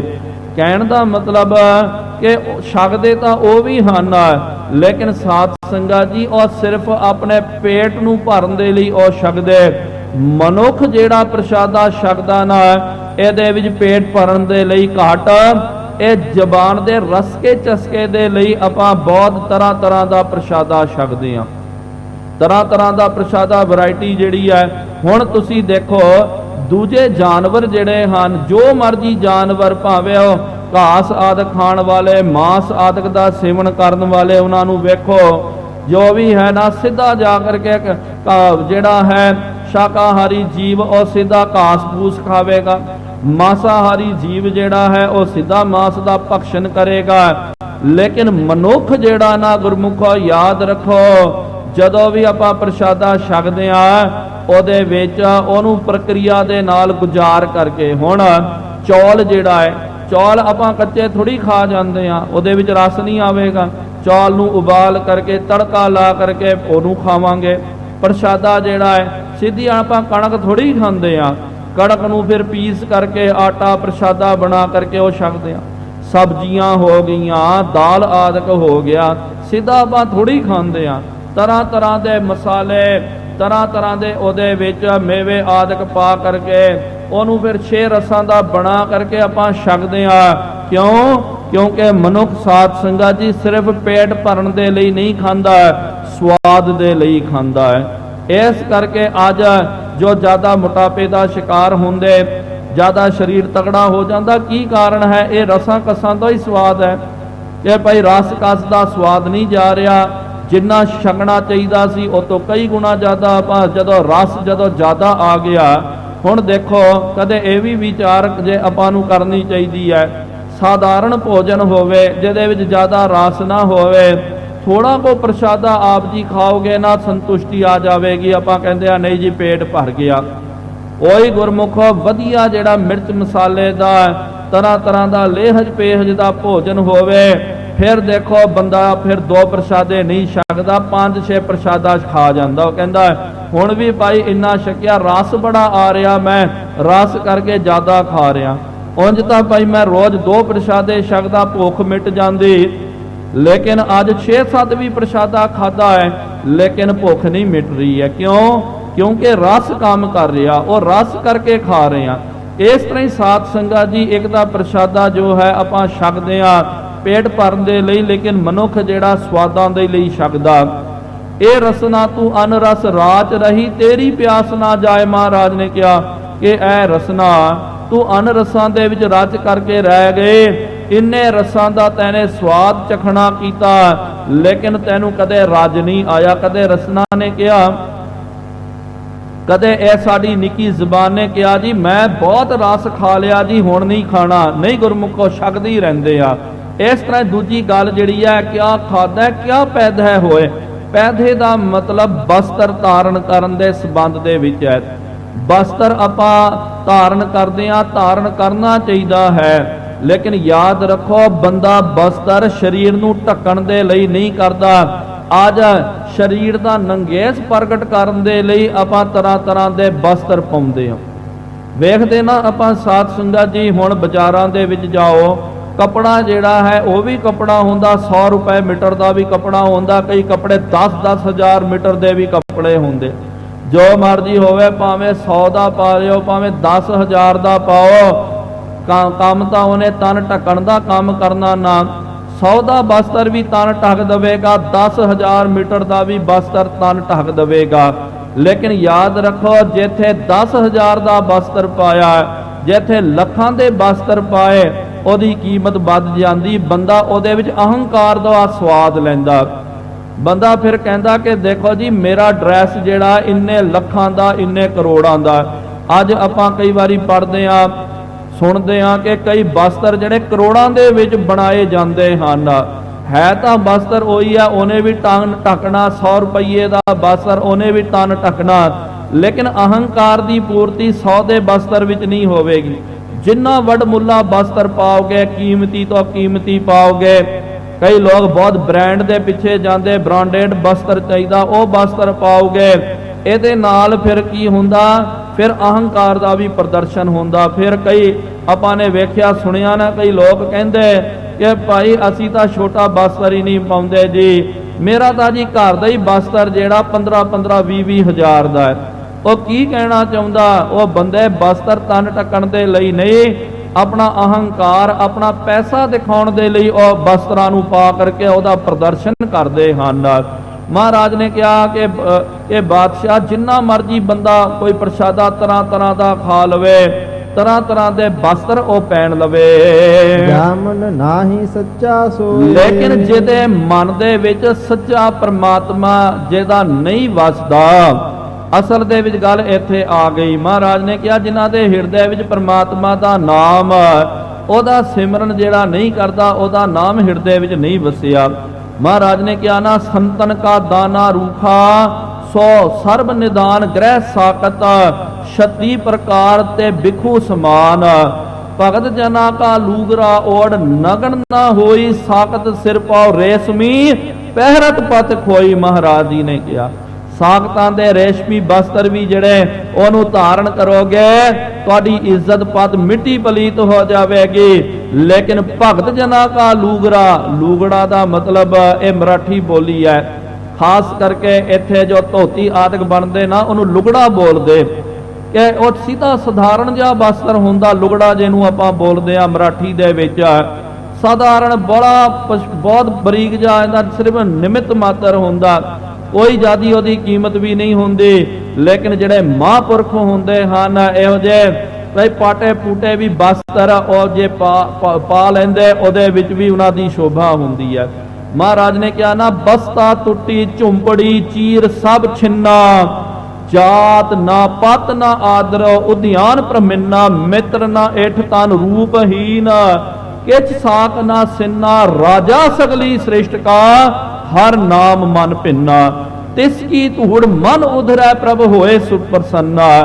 ਕਿ ਬਸਤਾ ਟੁੱਟੀ ਝੁੰਪੜੀ, ਜਿਹਦੇ ਕੋਲ ਟੁੱਟੀ ਝੁੰਪੜੀ ਹੈ, ਝੌਂਪੜੀ ਹੈ, ਚੀਰ ਸਭ ਛਿੰਨਾ, ਵਸਤਰ ਪਾਟੇ ਪੂਟੇ ਹਨ, ਕੋਈ ਜਾਤ ਨਹੀਂ ਹੈ, ਜਾਤ ਨਾ ਪਤ ਨਾ, ਕੋਈ ਪਤ ਨਹੀਂ ਹੈ, ਇੱਜ਼ਤ ਆਬਰੂ ਵੀ ਨਹੀਂ ਹੈ, ਜੰਗਲਾਂ ਦੇ ਵਿੱਚ ਵਿਚਰਦਾ ਹੋਵੇ, ਲੇਕਿਨ ਹਰ ਨਾਮ ਮਨ ਭਿੰਨਾ, ਜਿਹਦਾ ਨਾਮ ਪ੍ਰਮਾਤਮਾ ਦੇ ਰੰਗ ਦੇ ਵਿੱਚ ਰੰਗਿਆ ਗਿਆ। ਮਹਾਰਾਜ ਨੇ ਕਿਹਾ ਰਾਜਾ ਸਗਲੀ ਸ੍ਰਿਸ਼ਟ ਕਾ, ਉਹ ਸਾਰੇ ਜਗਤ ਦਾ ਮਾਲਕ ਬਣ ਜਾਂਦਾ ਹੈ। ਉਹਦੀ ਸੋਭਾ ਜਿਹੜੀ ਹੈ, ਉਹਦੇ ਪਾਟੇ ਵਸਤਰਾਂ ਦੇ ਵਿੱਚ ਵੀ ਉਹਨਾਂ ਦੀ ਮਹਾਂਪੁਰਖਾਂ ਦੀ ਸੋਭਾ ਹੁੰਦੀ ਹੈ। ਇਸ ਕਰਕੇ ਨਾ ਗੁਰਮੁਖੋ ਯਾਦ ਰੱਖੋ, ਕਦੇ ਵੀ ਅੱਜ ਸਾਡੀ ਵੀ ਇਸ ਤਰ੍ਹਾਂ ਦੀ ਗਲਤ ਫਹਿਮੀ ਬਣ ਗਈ ਹੈ, ਸਾਡਾ ਵੀ ਮਾਪਦੰਡ ਲੋਕਾਂ ਦਾ ਇਹ ਇਸ ਤਰ੍ਹਾਂ ਹੀ ਬਣ ਗਿਆ। ਕਈ ਜਿਹੜੇ ਸਾਧੂ ਸੰਤਾਂ ਨੂੰ ਆਪਾਂ ਵੇਖਦੇ ਹਾਂ, ਇਹੀ ਲੱਗਦਾ ਜੀ ਉਹ ਜੀ ਫਲਾਣਾ ਬਾਬਾ ਤਾਂ ਨਾ, ਇਹ ਤਾਂ ਪੜ੍ਹੇ, ਉਹਦਾ ਇੱਕ ਦਿਨ ਦਾ ਵਸਤਰ ਜਿਹੜਾ ਹੈ 50-50 ਹਜ਼ਾਰ ਦੇ ਵਸਤਰ ਪਾਉਂਦਾ, ਬੜੀ ਸ਼ਾਨੋ ਸ਼ੌਕਤ ਹੈ, ਬਹੁਤ ਉਹਦਾ ਟੌਰ ਹੈ, ਵੱਡੀ ਗੱਡੀ ਹੈ, ਬਹੁਤ ਉਹਦਾ ਠਾਠ ਬਾਠ ਹੈ, ਬੜੇ ਬਾਡੀਗਾਰਡ ਚੇਲੇ ਬਾਲ ਕੇ ਹਨ।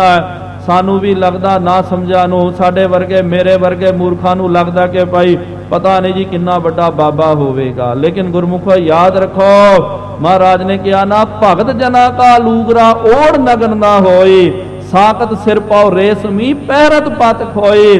ਕਈ ਜਿਹੜੇ ਮਹਾਂਪੁਰਖ ਜਿਹੜੇ ਹਨ, ਪਾਟੇ ਪੂਟੇ ਵਸਤਰ, ਕੋਈ ਉਹਨਾਂ ਨੂੰ ਵਸਤਰਾਂ ਨੂੰ ਵੇਖੋ, ਦਾਲ ਸਬਜ਼ੀ ਲੱਗੀ ਹੋਈ ਹੁੰਦੀ ਹੈ, ਸੇਵਾ ਕਰਦੇ, ਤੇ ਉਹੀ ਗੰਦਗੀ ਦੇ ਵਿੱਚ ਹੀ ਰਹਿੰਦੇ। ਵੇਖਿਆ ਜਾਵੇ ਤਾਂ ਫਿਰ ਸੇਵਾ ਕਰਦੇ ਉਹੀ ਮਿੱਟੀ ਗਾਰਾ ਲੱਗ ਜਾਂਦਾ, ਉਹੀ ਸਾਧ ਸੰਗਤ ਜੀ ਗੰਦ ਮੰਦ ਲੱਗ ਜਾਂਦਾ। ਕਈਆਂ ਨੂੰ ਲੱਗਦਾ ਜੀ ਇਹ ਕਾਦਾ ਬਾਬਾ ਜੀ, ਇਹ ਤਾਂ ਪਾਟੇ ਪੂਟੇ ਵਸਤਰ ਪਾਇਆ ਹੋਇਆ।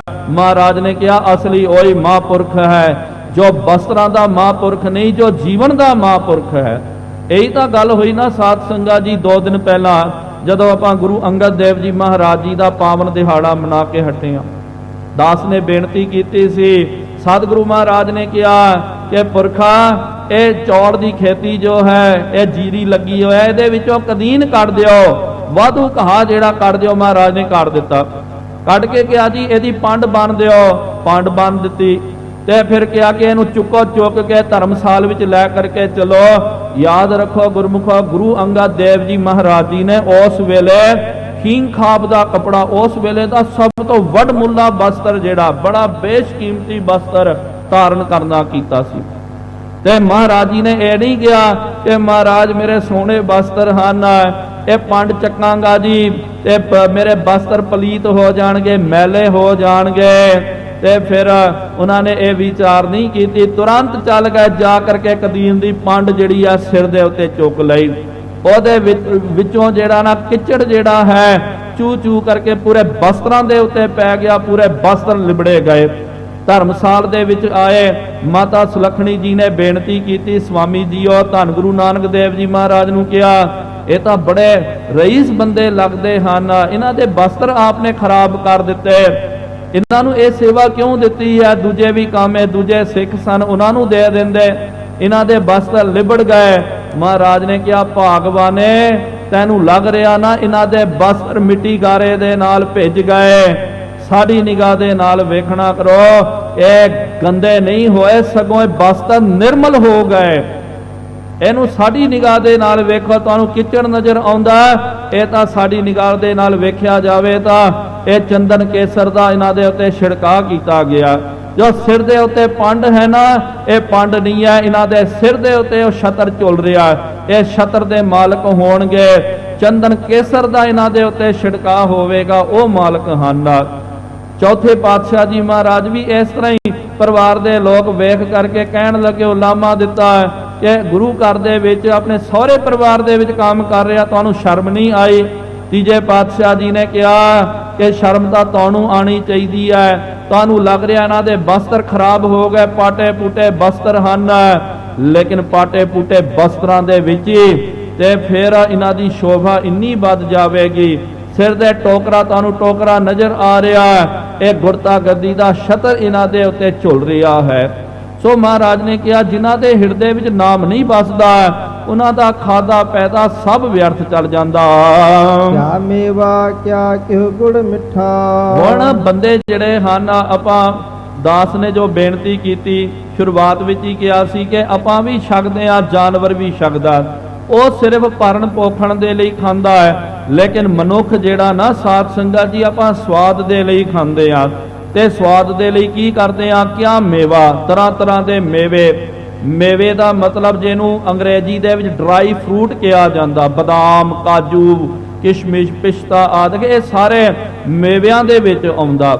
ਇਹ ਆਮ ਗਰੀਬ ਬੰਦਾ ਨਹੀਂ ਖਾ ਸਕਦਾ, ਜਿਹੜਾ ਮਾਇਆ ਧਾਰੀ ਹੈ ਉਹੀ ਬੰਦਾ ਇਹ ਮੇਵਿਆਂ ਨੂੰ, ਸੁੱਕੇ ਮੇਵਿਆਂ ਨੂੰ ਖਾਂਦਾ।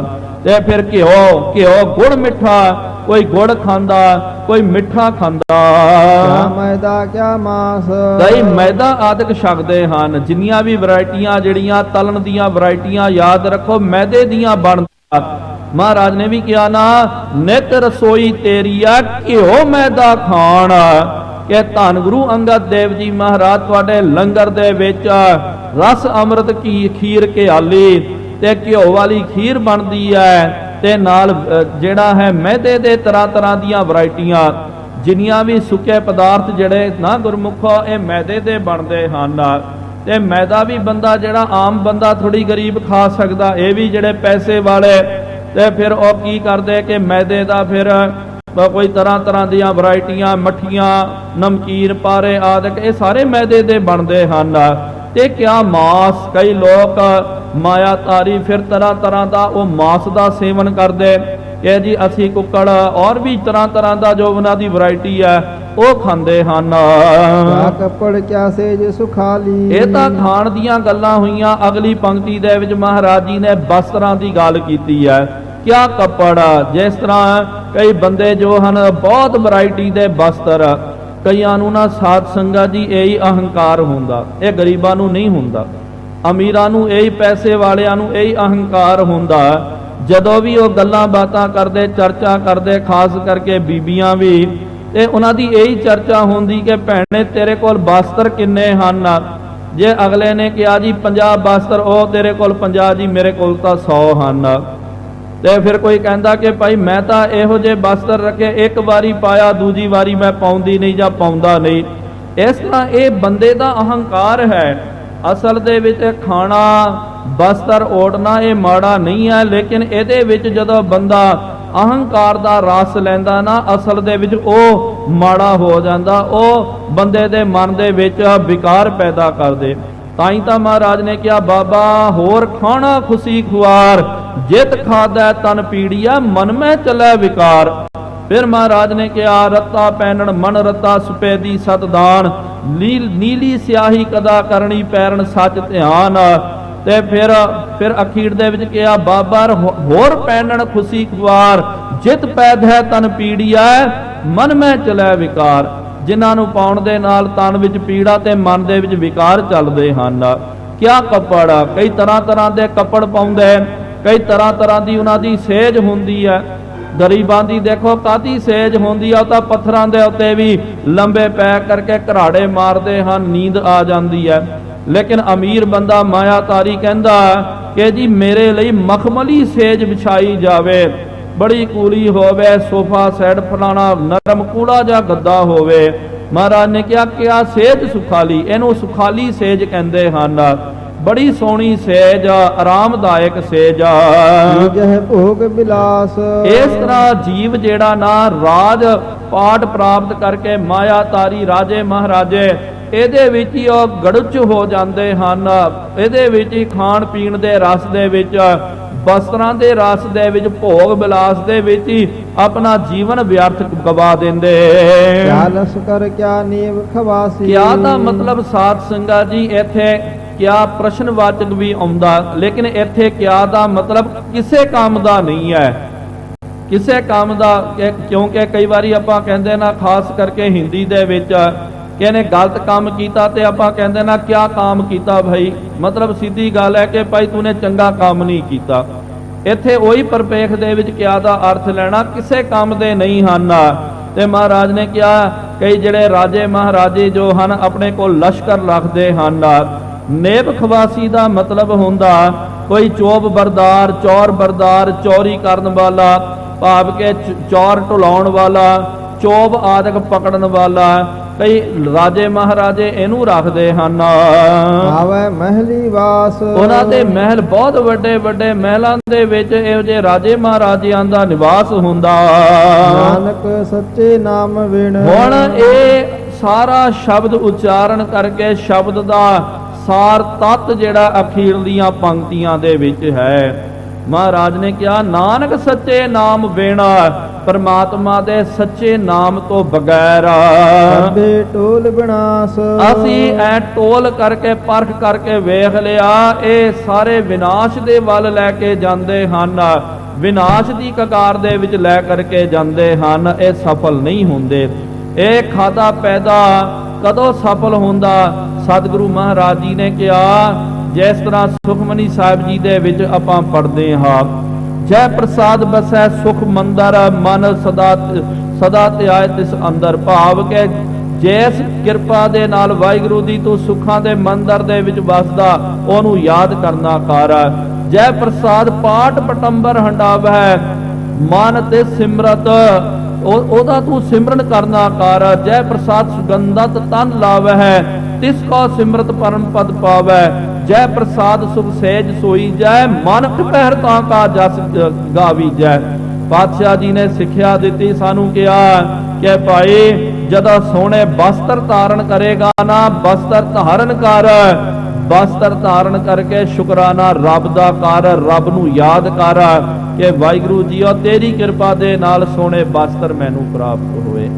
ਜਦੋਂ ਆਪਾਂ ਜੈ ਪ੍ਰਸਾਦ ਸੁਗੰਧਤ ਤਨ ਲਾਵੇ, ਲਾਉਂਦੇ ਨਾ ਆਪਾਂ ਇਤਰ ਫੁਲੇਲ, ਤਰ੍ਹਾਂ ਤਰ੍ਹਾਂ ਦੇ ਪਰਫਿਊਮ ਲਾਉਂਦੇ ਆ, ਇਹ ਨਹੀਂ ਕਿਹਾ ਨਾ ਲਾਓ, ਲਾ ਸਿੱਖਾ, ਲੇਕਿਨ ਲਾਣ ਦੇ ਨਾਲ ਤੈਨੂੰ ਰੱਬ ਚੇਤੇ ਆ ਜਾਵੇ, ਉਹਦੇ ਅੱਗੇ ਸ਼ੁਕਰ ਕਰਨਾ ਕਰ।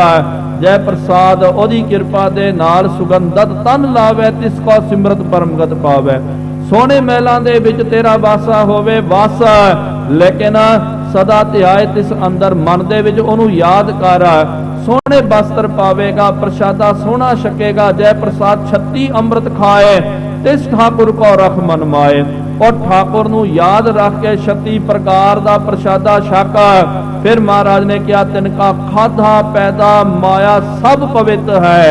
ਉਹਨਾਂ ਦਾ ਖਾਦਾ ਪੈਦਾ, ਉਹਨਾਂ ਦੀ ਮਾਇਆ ਸਭ ਪਵਿੱਤਰ ਹੋ ਜਾਂਦੀ ਹੈ। ਜੋ ਨਾਮ ਹਰ ਰਾਤੇ, ਜੋ ਨਾਮ ਦੇ ਵਿੱਚ ਰਚ ਜਾਂਦੇ ਹਨ। ਇਹ ਕਹਿਣ ਦਾ ਭਾਵ ਕਿ ਜਿਹੜਾ ਭਾਈ ਜੇ ਪਰਮਾਤਮਾ ਦਾ ਨਾਮ ਹਿਰਦੇ ਵਿੱਚ ਨਹੀਂ ਹੈ, ਉਹਨਾਂ ਦਾ ਖਾਦਾ ਪੈਦਾ, ਉਹਨਾਂ ਦੀਆਂ ਮਹਿਲ ਮਾੜੀਆਂ, ਨੇਬ ਖਵਾਸੀ, ਰਾਜਸੀ ਠਾਠ ਬਾਠ ਸਭ ਵਿਅਰਥ ਚੱਲ ਜਾਂਦੇ। लेकिन जिन्होंने ये ऐश्वर्य दे विच रह करके वाहिगुरु दा सिमरन करना कीता, उन्हां दा राज पाठ भी पवित्र हो जांदा। इन्हियां को गुरमुखो बेनतियां प्रवान करना करो, विचार करदे आ। बेअंत गलतियां हो गईयां जी, ओ माफी बख्शनियां के तो समत आओ सारे गज बज करके फतेह बुलाइए। वाहिगुरु जी का खालसा, वाहिगुरु जी की फतेह। अच्युत है पार ब्रह्म, अविनाशी अघनाश, हे पूरन हे सर्व मैं, दुख भंजन गुणतास। हे संगी हे निरंकार, हे निर्गुण सब टेका। हे गोबिंद हे गुण निधान, जाकै सदा विवेक। हे अपरंपर हर हरे, है भी होवन हार। हे संतां कै सदा संग, निधारा आधार। हे ठाकुर हाँ दास रो, मैं निर्गुण गुण नहीं कोय। नानक दीजै नाम दान, राखो हिया परोए। आए प्रभ शरणागति, कृपा निध दयाल। एक अखर हर मन बसता, नानक होत निहाल। वाहिगुरु नाम जहाज है, चढ़े सूत्र पार। जो श्रद्धा कर सेवंदे गुर पार, तारण हार। कथा निता प्रात होत है, सुनो सो सिंह सुजाना। नानक गुरु गोबिंद सिंह जी, सदा करे कल्याण। नानक गुरु गोबिंद सिंह जी, सदा करे कल्याण। एक ओंकार सतनाम करता पुरख, निर्भव निर्वैर अकाल मूरत। अजूनी सैभं गुर प्रसाद जप। आदि सच जुगाद सच, है भी सच, नानक होसी भी सच। एक ओंकार सतनाम करता पुरख, निर्भव निर्वैर अकाल मूरत। अजूनी सैभं गुर प्रसाद जप। आद सच जुगाद सच, है भी सच, नानक होसी भी सच। एक ओंकार सतनाम करता पुरख, निर्भव निर्वैर अकाल मूरत। अजूनी सैभं गुर प्रसाद जप। आद सच जुगाद सच, है भी सच, नानक होसी भी सच। एक ओंकार सतनाम करता पुरख, निर्भव निर्वैर अकाल मूरत। अजूनी सैभं गुर प्रसाद जप। आद सच जुगाद सच, है भी सच, नानक होसी भी सच। एक ओंकार सतनाम करता पुरख, निर्भव निर्वैर अकाल मूरत। अजूनी सैभं गुर प्रसाद जप। आद सच जुगाद सच, है भी सच, नानका होसी भी सच। वाहो वाहो गोबिंद सिंह जी, वाहो वाहो गोबिंद सिंह जी। कलगियां वाले गोबिंद सिंह जी, कलगियां वाले गोबिंद सिंह जी। बाजा वाले गोबिंद सिंह जी, बाजा वाले गोबिंद सिंह जी। फौजा वाले गोबिंद सिंह जी, फौजा वाले गोबिंद सिंह जी। चोजी प्यारे गोबिंद सिंह जी, चोटी प्यारे गोबिंद सिंह। वाहो वाहो गोबिंद सिंह जी, वाहो वाहो गोबिंद सिंह जी। वाहो वाहो गोबिंद सिंह जी।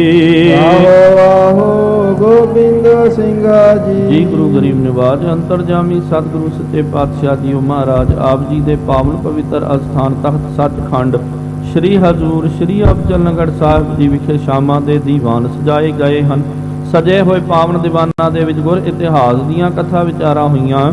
ਕਥਾ ਵਿਚਾਰਾਂ ਕਰਦਿਆਂ ਬੇਅੰਤ ਗਲਤੀਆਂ ਹੋ ਗਈਆਂ ਜੀ, ਮਾਫੀ ਬਖਸ਼ਦੀਆਂ, ਬੇਤੋਸਮਤ ਆਈਆਂ ਸੰਗਤਾਂ ਦੀਆਂ ਹਾਜ਼ਰੀਆਂ ਤਿਲ ਫੁਲ ਭੇਟਾਵਾਂ ਪ੍ਰਵਾਨ ਕਰਨੀਆਂ। ਜੋ ਜੀ ਆਪ ਜੀ ਕੇ ਦੁਆਰੇ ਆਵੇ ਸੋ ਸਦਾ ਹੀ ਰਾਜੀ ਪ੍ਰਸੰਨ ਜਾਵੇ। ਗੁਰ ਨਾਨਕ ਨਾਮ ਚੜ੍ਹਦੀ ਕਲਾ, ਤੇਰੇ ਭਾਣੇ ਸਰਬੱਤ ਦਾ ਭਲਾ।